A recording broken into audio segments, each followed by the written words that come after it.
Bonsoir. Tenez-vous bien, c'est une séance très importante. Ambiance internationale. Sauver le monde. Il n'y a rien de prétentieux là-dedans. Monsieur quelconque peut parfaitement sauver le monde. Mais qu'est-ce qu'il y a bien pu se passer pour que l'économie mondiale en arrive là? Je voudrais ici attirer l'attention que c'est plutôt à nos savants en matière de choses monétaires, économiques, budgétaires et écologiques de répondre à cette question. Mais étant donné que l'on ne voudrait pas de réponse strictement scientifique, compliquée par des chiffres et des taux sans aucun sens, assortis d'approches politiques vagues, dans une langue de bois, lassante et un manque de crédibilité gravissime, je veux bien vous faciliter un peu la question. Bien. Il est fini le temps où, au Maroc, l'on attendait les explications des spécialistes des pays développés, qui sortaient de ces mots et de ces phrases savantes et énigmatiques pour se persuader d'avoir compris. Le monde s'est internationalisé depuis. Et puis, la crédibilité des spécialistes, des grandes théories, est de plus en plus mal en point. Études de cas. Bon, il y a eu des études de cas, c'est pas la peine de... Moi, je vous donne juste les idées qui incitent à la réflexion. Le capitalisme, l'individualisme, le mercantilisme, etc., etc. Cette façon jugée prétentieuse de la gestion des choses de la vie comporterait toutes les tares, donc les solutions se trouveraient dans le socialisme, et vice-versa, et rebelote. Maintenant, attention à ce qui va suivre. Le monde a essayé et le capitalisme et le socialisme avec ses aboutissements illusoires et chimériques, il faut le dire, résidant dans le communisme. Beaucoup de modèles ont été jaugés avec indulgence, forcément prisés, évalués avec largesse pour essayer d'y trouver quelques consolations, réconfort ou remède au malheur du monde. En vain. La vérité, la réalité reste têtue. Le monde est toujours tout aussi malheureux. Que reste-t-il? Le modèle marocain. Pas de panique. Le modèle marocain mérite d'être étudié. Autrement dit, le modèle musulman. La mentalité makhzen n'est qu'une mauvaise déviation de la façon musulmane de gestion des choses de la vie. Le modèle économique musulman. Il arrive que l'on s'égare dans la pensée. C'est ce qui est arrivé pour en arriver à la mentalité makhzen, qui handicape le développement au Maroc. Il faudrait faire défiler l'histoire dans son chapitre, le royaume du Maroc. Chauvin, négatif. Je ne le suis pas. Nous avons tous un problème mondial à résoudre. Tant que la santé financière mondiale ira bien, en tant que musulman, je pourrai vivre dans la prospérité, la quiétude et la sérénité moi aussi. Or, quand je vous parle de moi, je vous parle de vous. Hugo, vous l'avez deviné. Mais le Maroc a toujours tenu le coup grâce à sa religion, l'islam. Je le répète, il faut remonter dans l'histoire du Maroc. Il existe des pays dont la constitution est non écrite. Au Maroc, c'est le système économique qui n'a pas été écrit. Ne parlons pas des analyses, disons, critiques d'un certain féodalisme marzanien, historiquement avéré. Ce que je veux dire, c'est que le modèle économique musulman a déjà été pratiqué avec grand succès dans le monde marocain musulman. Mais aucune théorie pragmatique contemporaine n'en a été tirée. Erreur mondiale. Le vieux Makhzen avait un côté avantageux en économie de société. Si on arrive à oublier la corruption momentanément, le temps d'y réfléchir, c'est un véritable miracle de pérennité économique. Je sais, ce n'est pas facile à déceler, à dénicher.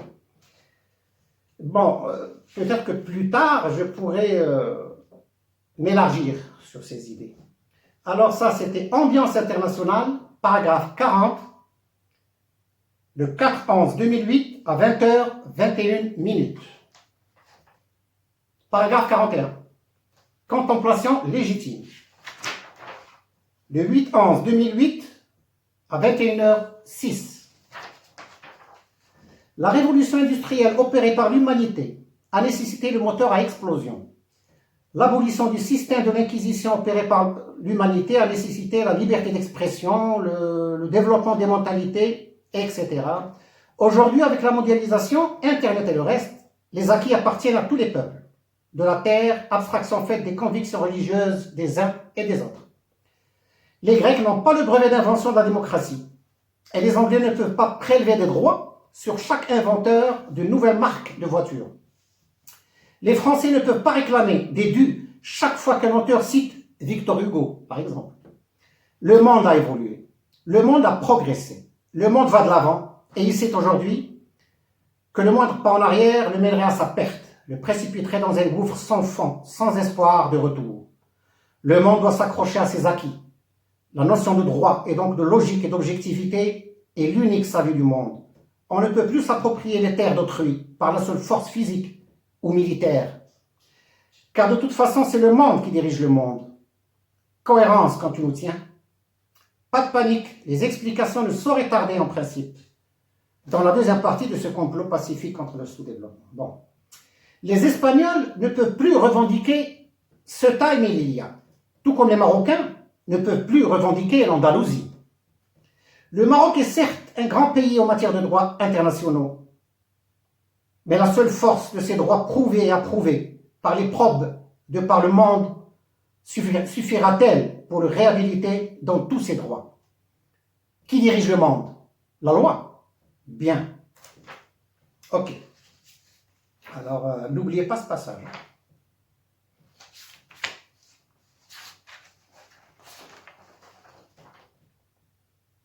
Paragraphe 44, connexion.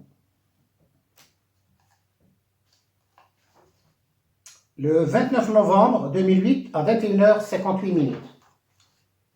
Quel est l'impact de l'érudition des intellectuels de la génération précédente sur le Maroc d'aujourd'hui?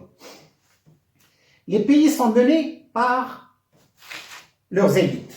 Les intellectuels dans les pays développés ont pu accéder au pouvoir. Ceux du Maroc, pays en voie de développement, n'ont soit pas eu cette possibilité, soit ont refusé catégoriquement de se mêler au pouvoir pour des raisons que l'on connaît. Un intellectuel marocain refusera toujours de cautionner, d'exécuter des décisions auxquelles il n'a pas réfléchi ou à propos desquelles il n'a pas été consulté. Cela a créé et créera encore un vide énorme dans les instances étatiques. Dernièrement, il y a eu un recours en masse aux ingénieurs pour les postes de gestion des choses politiques. Or, le Maroc a besoin d'élaborer ses propres idées d'abord. Recourir aux ingénieurs pour exécuter les idées des autres, ce n'est pas vraiment reluisant. Nous avons besoin de réfléchir, non pas à coup de commissions rémunérées à coup de millions, mais en tant que Marocains instruits à titre bénévole. Pourquoi n'avons-nous pas de travaux pratiques purement marocains pour élaborer notre pensée, notre propre pensée? À supposer bien sûr que nous soyons au fait des cours de l'organisation de la pensée. À quoi est due cette absence de cumul dans la pensée marocaine? Mais auparavant, pourquoi les auteurs marocains ne se citent pas les uns les autres? Narcissisme?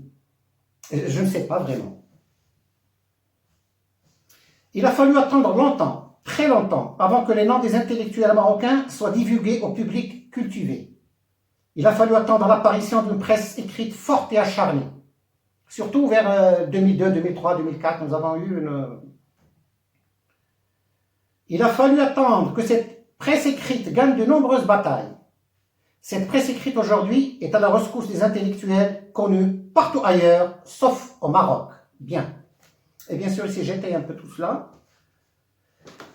D'aucuns disent que certains écrivains aigris de l'ancienne ère continuent de soutenir le droit de publier, que le droit de publier doit être réservé exclusivement aux chômeurs et aux personnes qui ne travaillent pas dans l'administration. Pour aller jusqu'au bout de cette pensée arriérée, les uns et les autres rétorquent. Les fonctionnaires de l'État devraient-ils être des analphabètes? Une simple bande d'incultes? Erreur. C'est justement cela qui handicape le développement du Maroc. Ces privilèges accordés aux uns au détriment des autres. Mais là, le système des privilèges atteindrait toute son ampleur, puisque les uns auraient le droit de penser, de réfléchir au détriment des autres. Grave. À tous ceux qui se prennent pour des intellectuels et qui pensent que là est leur métier. Intellectuel, ce n'est pas un métier. Fonctionnaire ou salarié, c'est un simple gagne-pain. Et intellectuel, c'est un allocentrisme, un altruisme. L'un ne devrait pas empêcher l'autre pour un Maroc meilleur. Avant d'être intellectuel, on a besoin d'avoir un gagne-pain, en principe. Autrement, toute suspicion serait légitime. De par le monde, il y a des romanciers de grand talent. Ils écrivent à coups de contrats d'édition qui les obligent de produire une certaine quantité de lignes par jour, etc. Mais cela ne fait pas d'eux des intellectuels pour autant. Parce que produire des livres est leur métier, justement. Quant à ceux qui voudraient que la société les prenne pour des intellectuels, alors qu'ils ont échoué dans leur tentative répétée d'être des écrivains sur commande, franchement, cela est tout de même osé de leur part. On ne décide pas du jour au lendemain d'être un intellectuel. Cela vient tout seul. Je répète, un intellectuel est un être altruiste qui ne pense pas exclusivement à sa petite personne. Tout Marocain qui sait lire et écrire est un intellectuel potentiel. Mais ce n'est pas à lui de le décider ou de le proclamer. Bien.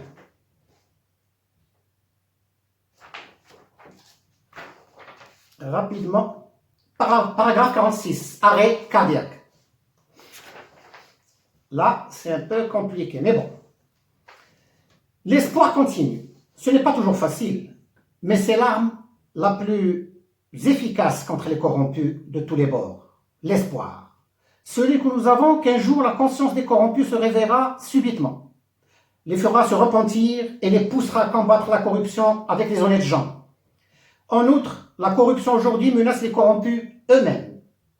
Ils devraient donc la combattre en attendant le réveil de leur conscience. Des hommes avertis en valent le double. Pour la première fois dans l'histoire de la corruption, l'organisation des corrompus est infiltrée par la corruption. Pas de panique. Les explications suivront deuxième partie de ce complot pacifique entre sous-développement. Bien. Il faudrait, chères lectrices et chers lecteurs, il faudrait absolument que les corrompus perdent espoir. Cet espoir insolite que les corrompus nourrissent de voir un jour les honnêtes gens complètement démoralisés, négatifs. Tant que les honnêtes gens garderont espoir, les corrompus continueront à se sentir sales. C'est le but recherché. L'espoir légitime auquel s'accrochent encore et toujours les honnêtes gens est une terrible punition contre les corrompus de tous les bords. Une idée au passage. Par ailleurs, et de par le monde, le socialisme devient risible. Le capitalisme est en difficulté. Et la laïcité s'évapore. Être athée, c'est être au moins laïque. Or, le monde découvre effaré aujourd'hui qu'il a tellement sacralisé la laïcité qu'il en a fait une religion. Et rebelote, chasser le naturel, il revient au galop. Ok, encore celui-là. Les peuples sont mûrs. Le retour à la raison ne se fera pas à coup d'extrémisme de tous les bords. Ce sont les excès qui ont causé la crise mondiale actuelle. La crise de 1929 n'est rien devant ce qui attend le système économique mondial aujourd'hui. Les solutions de façade s'épuiseront plus vite que prévu. Les injections d'argent par-ci et par-là sont des solutions bien éphémères. Le monde tourne en rond.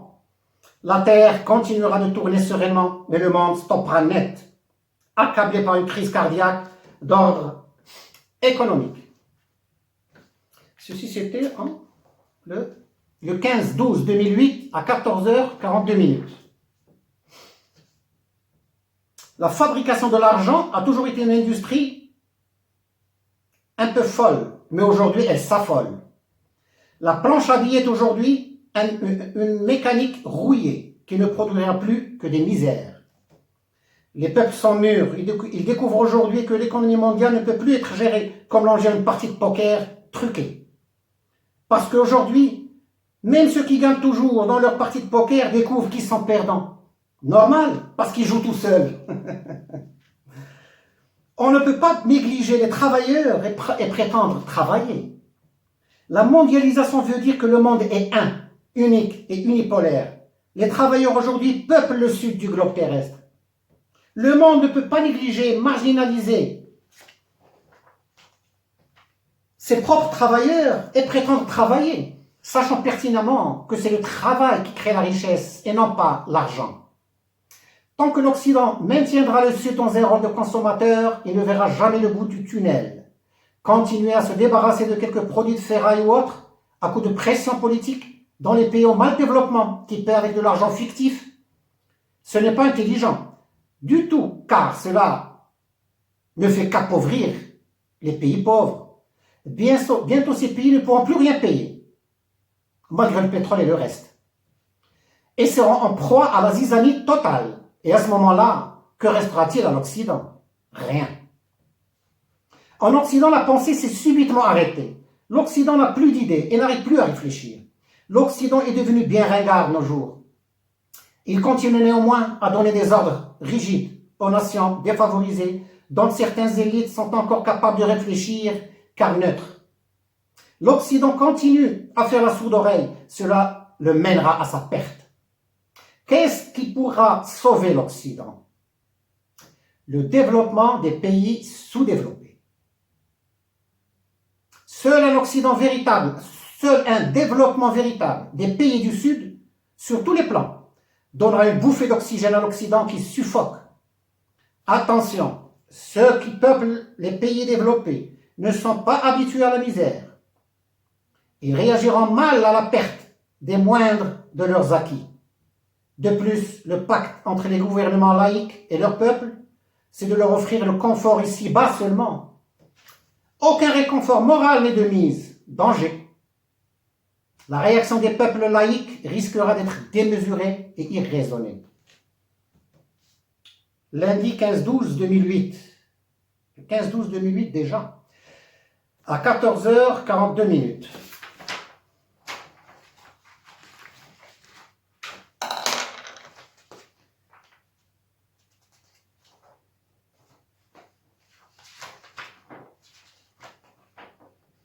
Alors,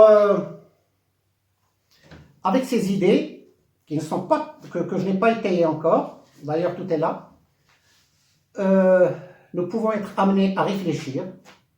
La réflexion devrait être mondiale et non pas locale.